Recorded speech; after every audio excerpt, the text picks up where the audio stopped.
Yes, Mr. Chairman, I'd like to offer an amendment.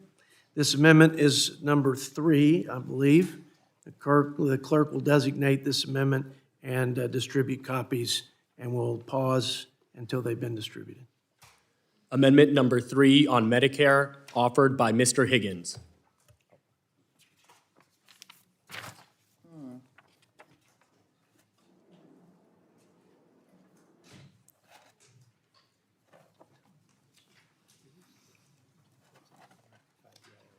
Okay, Mr. Higgins, recognize you for 4 minutes.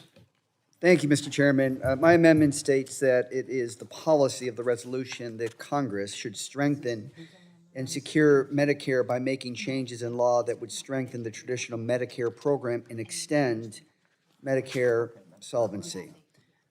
This may include a requirement that taxpayers with incomes above $400,000 to contribute more to Medicare as proposed in the FY 2024 President's budget, or closing a tax loophole that allows wealthy owners of pass-through businesses with more than $400,000 in annual income to avoid Medicare taxes, which was also proposed in the FY 2024 President's budget. My colleagues should support this amendment because it strengthens Medicare and extends the program's solvency without cutting benefits. In 1965, President Lyndon B. Johnson signed into law the bill which created Medicare. Today, Medicare protects over 57 million senior citizens and almost 8 million persons with disabilities from potentially catastrophic health care costs.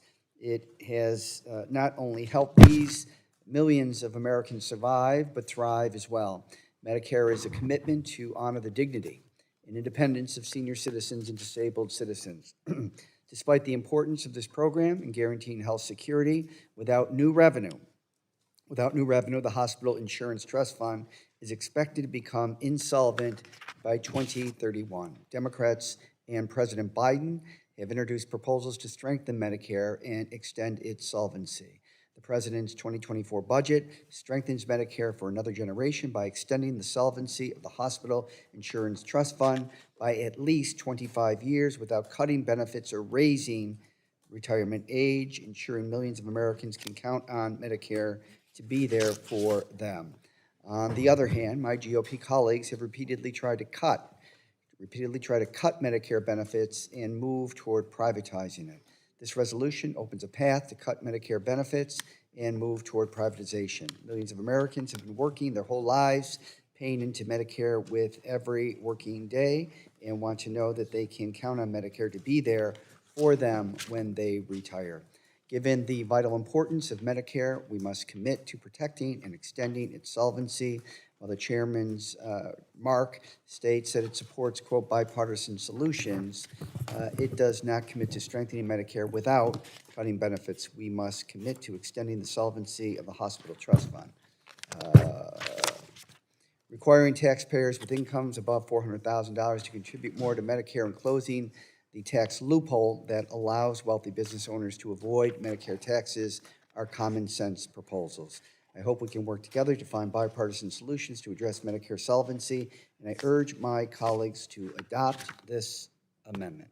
I thank my friend from New York and my fellow Ways and Means colleague, but we're going to open it up now for 4 minutes of rebuttal. Are there any members who would like to speak in opposition?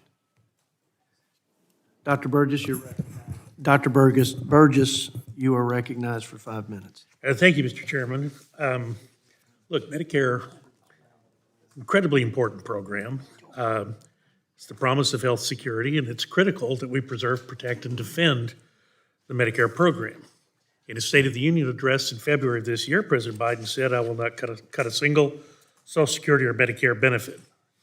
Well, I wish we could take him at his word, but unfortunately, in the 2.5 years of his administration, he has significantly reduced reimbursement for Medicare providers, so he's certainly not been true to his word. But our budget does not make a single cut to Social Security or Medicare benefits for our seniors. Our budget supports policies that follow the recommendations from Medicare Payment Advisory Commission and the Government Accountability Office to address overpayments in Medicare.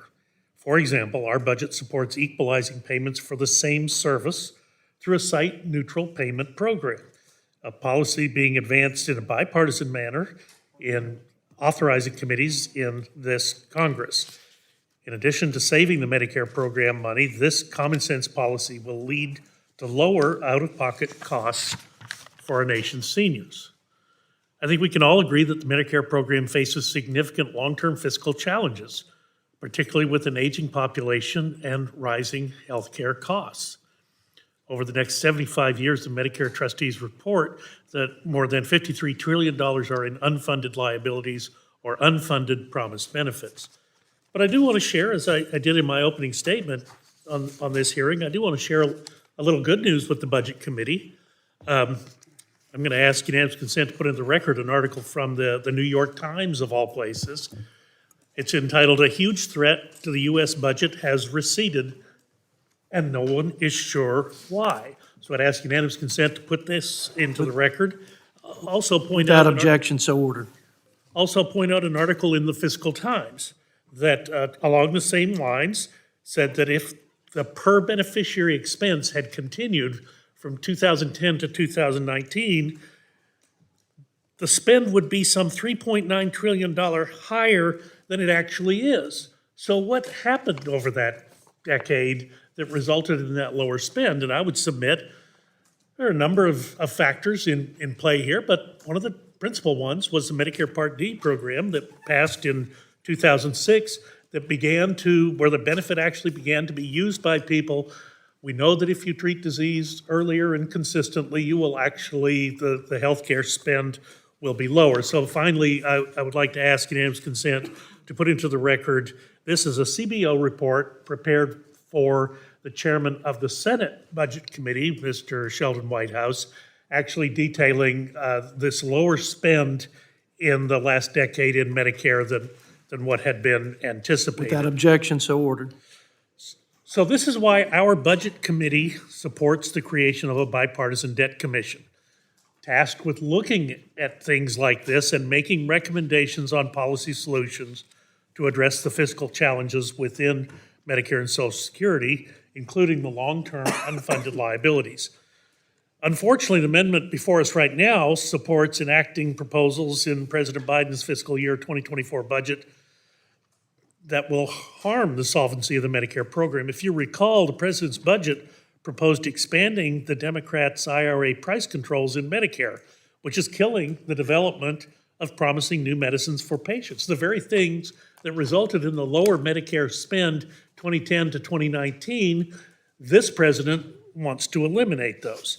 The president also proposed applying the Obamacare net investment income tax and the self-employment taxes to small business income for those earning above $400,000, which would hit more than 1 million small business owners, according to data from the Internal Revenue Service. So we need to approach these difficult issues in a bipartisan manner. Today, seniors depend on it, those nearing retirement plan on it, and a future generation of Americans deserve it. This amendment is duplicative and unnecessary, as our budget resolution already includes a policy statement supporting the need for a bipartisan solution to save Medicare for those at or near retirement and to strengthen the program's solvency for future beneficiaries. And then finally, Mr. Chairman, I want to ask unanimous consent to submit for the record material from MedPAC on the Medicare and the health delivery system. Without objection, so ordered. In addition, a letter from Americans for Prosperity dated April 25, 2023, in support of the Medicare site-neutral payment reform. Dr. Ferguson, if you can hold that thought, let's work it in the next rebuttal since we've run out of time, just to honor the system we've agreed to. So if you'll keep your thoughts on Medicare, we've run out of time. I'm going to yield the minute to your colleague and mine, Mr. Higgins, for the closing comment, and then happy for you to bring that up in the next round. So, Mr. Higgins. Thank you, Mr. Chairman. The Medicare's trustees estimate that the hospital trust fund will be insolvent by 2028 without congressional action. And that is the heart and soul of this amendment. It was proposed by the Biden administration early on. I trust the estimates of the Medicare trustees, And I think if we are serious about preserving the solvency of this program, this amendment should be approved. With that, I'll yield back. I thank the gentleman from New York for his amendment and ask the question on agreeing to the amendment offered by Mr. Higgins. Those in favor say aye. Aye. Those opposed, no. No. We got it. It's good to be the chairman. In the opinion of the chairman, the noes have it. I've always wanted this job for this reason. I just get to say the noes have it. But we're going to have a roll call vote, I believe. Is that? Yes, I'm asking we're for a gonna- roll call vote. We'll do that later in the day. And Thank you, sir. I appreciate your thoughtful amendment. And we will move on to other amendments. Are there other amendments? Yes, ma'am.